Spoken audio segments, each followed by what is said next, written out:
Ilsa She Wolf from 1975, a German torturer in the 40s with big boobs. Theme song. Cartoons Reviews! Cartoons Reviews! If you want to watch Ilsa She Wolf, check the link in the description. Now, you'll notice I'm not saying the full name of the film. I'm censoring the poster to remove any imagery of World War II German military. I don't want to get this video flagged as not safe for work or anything like that. So call me a cuck if you want, but I'm not doing it. So this, if you're not familiar, this is the first film in the infamous Ilsa film series. There's Ilsa, the she-wolf. There's Ilsa, the harem keeper for the oil sheiks. There's Ilsa, the wicked warden, and Ilsa She Wolf of the Siberian tigress. There we go. Now, some of these, in fact, most of them were not even Ilsa movies. They were just movies that Diane Thorne, the actress that played Ilsa, made, and they just kind of renamed them that. But they all kind of fit together because they're all kind of the same. Even though Ilsa does die, spoilers, she does die at the end of most of them, if not all of them. Anyway, Ilsa She Wolf starts by saying, based on a true story. And that's that's a real stretch. The only real basis is there was a woman named Ilse Koch, I-L-S-E, and she was the wife of the commandant of Buchenwald, and she was accused and convicted of lots of crimes during World War II. She was accused of making lampshades from human skin. That research mostly never been proven. Some DNA tests said yes, but others have no, so it's mostly probably not. But she probably did lots of other stuff, evil, terrible stuff. But in the movie, Ilsa is the head of the concentration camp, which definitely didn't happen. And she is doing experiments on women. She's torturing them. She's giving them diseases because she wants to prove that women have a higher threshold of pain than men, so they would be better soldiers. Now, for the male soldiers, she has sex with them, and when they can't satisfy her, she has them castrated. So the film, it's a sexploitation movie. It's got lots of naked women getting tortured in lots of ways and other nudity.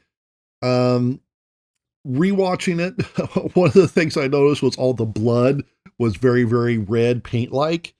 So it definitely had, you have to have a certain mindset, and, you have to sort of look past the blatant disrespect for World War II, what actually happened during World War II. This is one of those movies I saw as a teenager in the late 80s, early 90s, and my memory of it is pretty different. My memory was that there's a guy that has sex with Ilsa, and while he's having sex, he's distracting her, and the prisoners escape. But that's not what happens. There is a male prisoner, and he says he has the ability to last in bed as long as he wants. I discovered that I can hold back for as long as I want. I still can. All night if necessary. I guess you could call me a freak of nature. A sort of human machine. A machine that can set its controls to fast, slow, or never. But there's no real, and there is a prisoner's revolt, but it's not while he's having sex. In fact, the guy and his lady friend are the only two that escape. The men stay behind because they're like, oh, we've been castrated, we're not real men.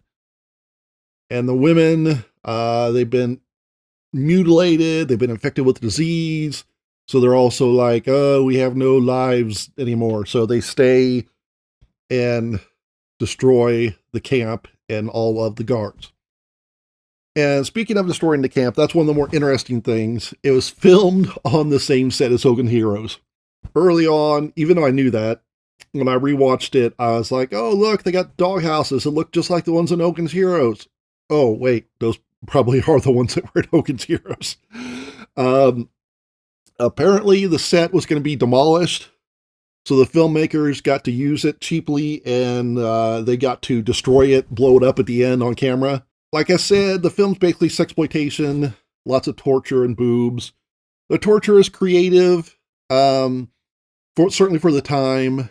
And, like I said, you really have to ignore the trivialization of the actual atrocities of World War II. It's very low budget. It's not perfect. There are some mistakes. For example, near the end, during the prisoner revolt, one of the eunuchs, the castrated man, has a machine gun, and it's got, the chain of bullets, and he's shooting it, but the chain's not moving. There's no bullets being moved. I guess he was shooting blanks.